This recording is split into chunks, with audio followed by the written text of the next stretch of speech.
মসজিদের ভিত্তি স্থাপন হবে। এই যে জায়গাটা দাঁড়িয়েছে ছেতিয়ানি যার পাশে আপনার ভয়েস স্টেশন, তা এটা নিয়ে চরম একটা উত্তেজনা আগে থেকে ছিল। একটা মানুষজন গতকাল আপনারা দেখেছেন যে সামান্য একটা ইস্যুর জন্য একটা মসজিদ, এখানে একটা মসজিদ তৈরি করে মুসলিম হয়ে যেখানে একটা মসজিদ তৈরি করে অনেকদিন যা হোক, এটা নিয়ে একটা তৃণমূল দল থেকে তাকে এইভাবে আমন্ত্রণ জানিয়ে তাকে এইভাবে একটা অপদস্থ করে যা হোক তৃণমূল দল থেকে বহিষ্কৃত করে। এর জন্য মানুষের চরম একটা উত্তেজনা আরও সৃষ্টি হয়ে গেছে। এতদিন যা ছিল এই মুহূর্তে যে মানুষ আপনি দেখাতে পারবো না ক্যামেরাতে, প্রচুর মানুষ। তাই এই স্যারকে দেখলাম, আমি কয়েকটা কথা ওনার সামনে জিজ্ঞেস করবো। বাবরি মসজিদ ভিত্তি স্থাপনে আপনি কতটা মতামত দিচ্ছেন? আমি 100% মতামত দিচ্ছি। আপনারা জানেন আমার নাম হলো হুসেন গাজী, আমি দেশ বাঁচাও সামাজিক কমিটি পশ্চিমবঙ্গের রাজ্য সম্পাদক, সিপিডিআর ইন্ডিয়া হিউম্যান রাইটস মানবাধিকার সংগঠনের পশ্চিমবঙ্গের রাজ্যের জেনারেল সেক্রেটারি। আমি জমিয়াত উলামাদের একজন কর্মী, আরশাদ মাদানী সাহেব, সিদ্দিকুল্লাহ সাহেবের, এবং আমরা দীর্ঘদিন ধরে সোশ্যাল সামাজিক কাজকর্মের সঙ্গে যুক্ত।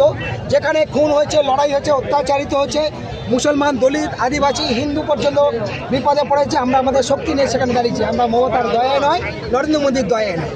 ফলে আজ মনে রাখতে হবে, হুমায়ুন কবির সাহেব যেটা করছেন সেটা বাংলার গৌরব নয়, সারা ভারতের গৌরব।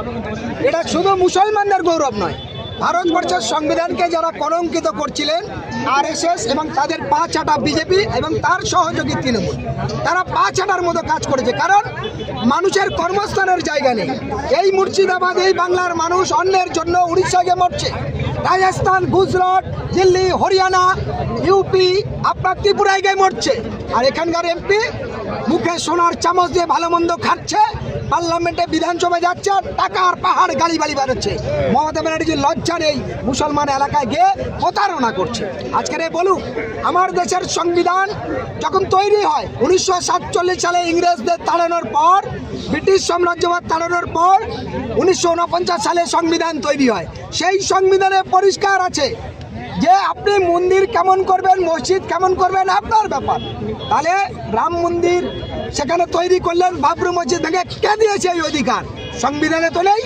এবং আজ হুমায়ুন কবিরের নেতৃত্বে এখানে যে মসজিদ শিলান্যাস হবে, এটা বাধা দেওয়ার হাইকোর্টে মামলা দায়ের করেছে। কেন তার জেল হলো না? মমতা ব্যানার্জি আগে জবাব দিন, নরেন্দ্র মোদী আগে জবাব দিন।